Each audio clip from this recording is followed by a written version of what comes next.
Hello friends, I'm Edawako. Today we have breaking news. Confrontations between pro-Iran government fans and protesters broke out at the country's second World Cup match in Qatar on Friday. Some protesting fans said they had flags taken away from them while others were shouted at and harassed. Stadium security officials also confiscated T-shirts and other items displaying anti-government sentiments.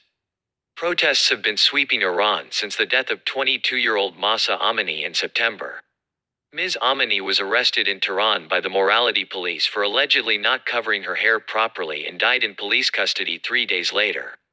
The demonstration spread across the country with people demanding changes such as more freedoms or an overthrow of the state, and the government has responded with a deadly crackdown. On Friday, at Iran's World Cup game against Wales, some protesters had Persian pre-revolutionary flags snatched from them by pro-government fans at the Ahmad bin Ali Stadium.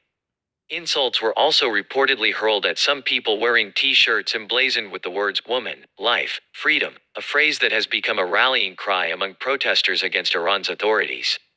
One Iranian spectator alleged that Qatari police ordered her to wash off the names of protesters killed by Iran's security forces from her arms and chest after pro-government fans complained. Another woman said she was prevented from wearing a T-shirt with Ms. Amini's face in the stadium. Women giving interviews to foreign press about the protests were also seen being harried by at least one group of men. Some used their mobiles to film the women who were also subjected to verbal attacks and the men loudly chanting, "The Islamic Republic of Iran." The match itself, which Iran won 2-0 against Wales, saw Iranian players booed and whistled at as they sang the country's national anthem before kickoff. At their earlier game against England on Monday, the players remained silent during the anthem in an apparent expression of support for anti-government protests. Some fans in the stadium wore hats with the name of former Iranian football player, Voria Ghafouri, written on them. A critic of Iran's government, he was arrested in Iran on Thursday and reportedly taken away by authorities after being accused of spreading propaganda.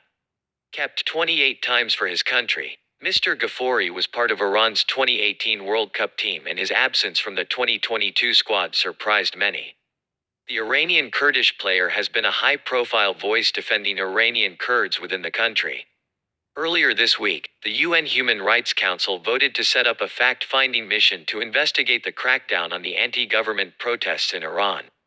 The UN said Iran was in a full-fledged crisis and more than 300 people had been killed and 14,000 others arrested over the past 9 weeks. Iran dismissed it as an arrogant political ploy. Yes, friends, this is our news today. What are your thoughts? Please do not forget to indicate your opinion in the comment section. Please don't forget to turn on notifications by subscribing to me.